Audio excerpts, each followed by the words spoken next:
దేవుని పరిశుద్ధ గణనామమునకు మహిమ కలుగును గాక. ఆమేన్. క్రీస్తునందు ప్రియులారా, దేవుడు తన మహాకృపను బట్టి మరలా నూతన ఉదయకాల సమయాన్ని మాకు అనుగ్రహించడం బట్టి ఆయన ఉన్నతమైన గణనామమునకు మహిమ కలుగును గాక. క్రీస్తునందు ప్రియులైన దైవజనులు, స్నేహితులు, విశ్వాసులు, సహోదరి సహోదరులు, ఈ కార్యక్రమం వీక్షిస్తున్న ఆత్మీయులందరికీ కూడా యేసుక్రీస్తు వారి ప్రశక్త నామములో ఉదయకాలపు శుభములు మరియు నిండు వందనలు తెలియజేస్తున్నాను. ఎదురు చూస్తున్నారా? రైట్, మీ అందరి కోసం మరి ఈ ఆధ్యాత్మిక కార్యక్రమాన్ని ప్రారంభిస్తున్నాను.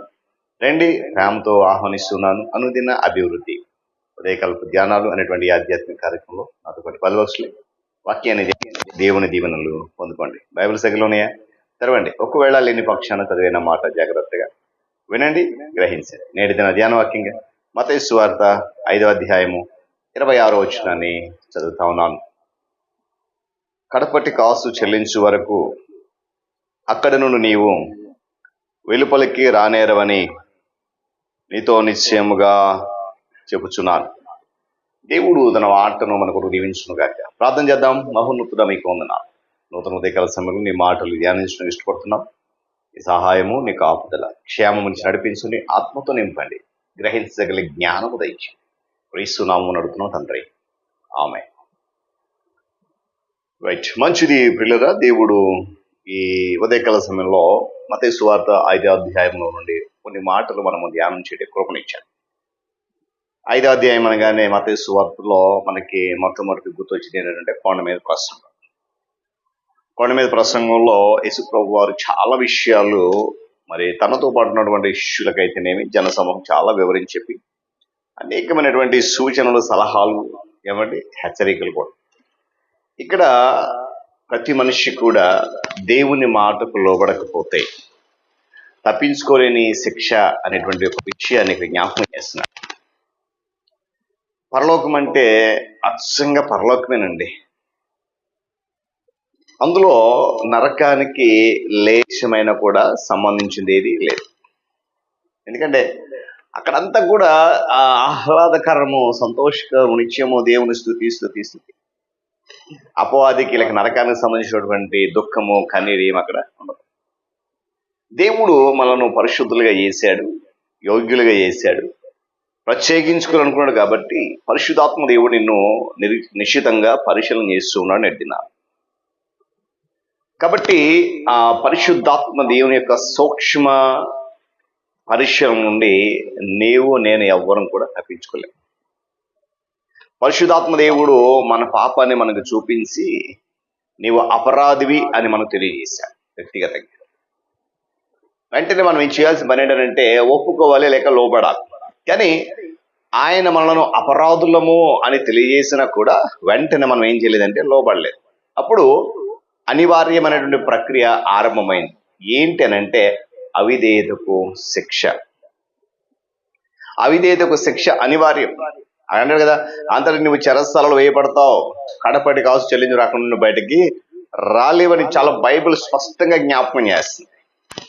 అయితే పిల్లరా, చాలా సందర్భాలు మనము ఇలాంటి పరిస్థితులు ఎదిరినప్పుడు ఈయన అసలు దేవుడేనా,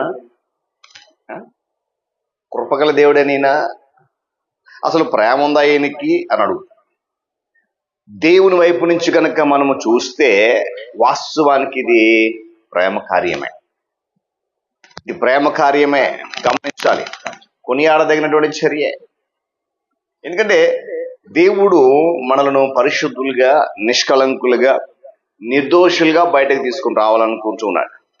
అయితే మన స్వభావం ఎటువంటిదో మనం గుర్తించాలని కూడా ఆయన కోరుకుంటాడు.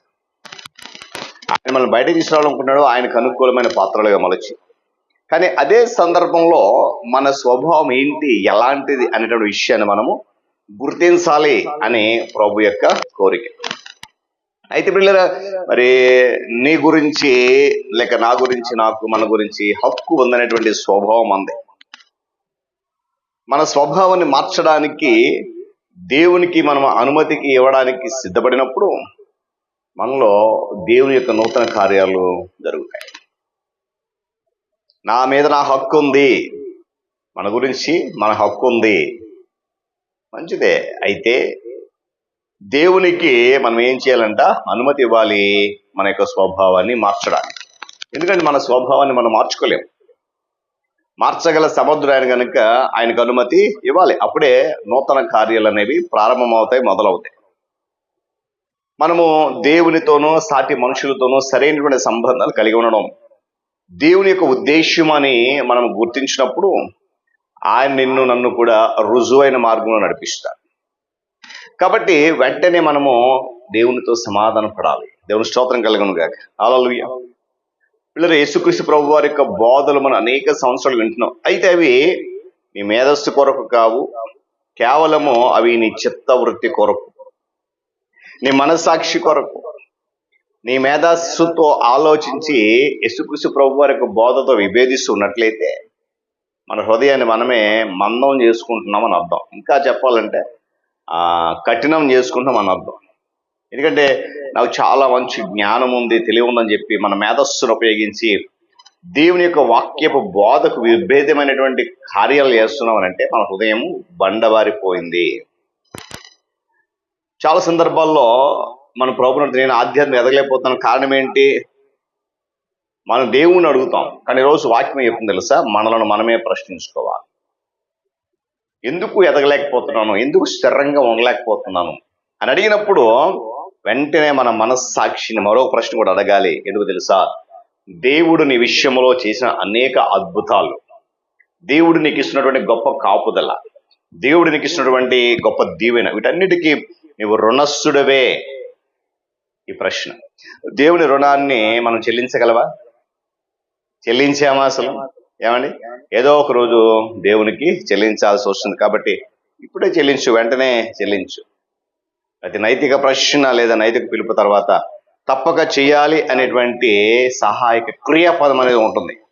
నువ్వు చేయాల్సిన పని ఏదో మనం తెలుసుకోవాలి, తక్షణమే దాన్ని చేయాలి. కాబట్టి మరి దేవుడు చెప్పినటువంటి ఆ మాటలు వినకుండా చెరసాల్లో వేయబడిన తర్వాత అక్కడి నుంచి తప్పించుకోవడానికి అవకాశము లేదు. కాబట్టి ఆ తప్పించుకోలేని శిక్షలో పడే కంటే ఆ శిక్షకు ముందు దేవుడు మనకిచ్చినటువంటి సమయాన్ని వృధా చేసుకోకుండా ప్రభు కొరకు పాటించినప్పుడు తప్పకుండా ఆ శిక్ష ఏదైతే ఉందో ఆ శిక్ష నుంచి నిన్ను నన్ను కూడా ఆయన తప్పించడానికి ఎదురు చూస్తున్నాడు.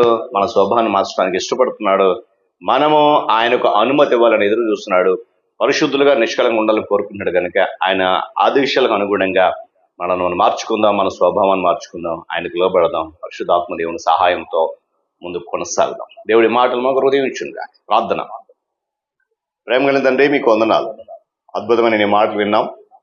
అయితే విని విడిచిపెట్టే వారం కాకుండా ఆ మాట ఎందుకో ఈరోజు మీరు మాతో మాట్లాడారో మేము గ్రహించగల కృప ఇచ్చేయండి.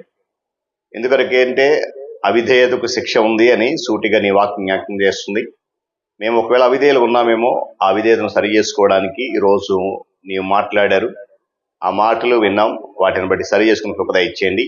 ఈ ఆధ్యాత్మిక కార్యక్రమంలో ఇంకా మీ చేతుల అనేక మంది బిడ్డలను బలపరచండి, ఆత్మీయంగా స్థిరపరచండి. మీరే మహిమ ఘనత పొందండి. క్రీస్తు నామం పేరట అడుగుతున్నాం తండ్రి, ఆమేన్. త్రియేక దేవుని దీవెన, ఆయన సన్నిధి కాపుదల సదా మనకు తోడేడు నడిపించును గాక. ఆమేన్.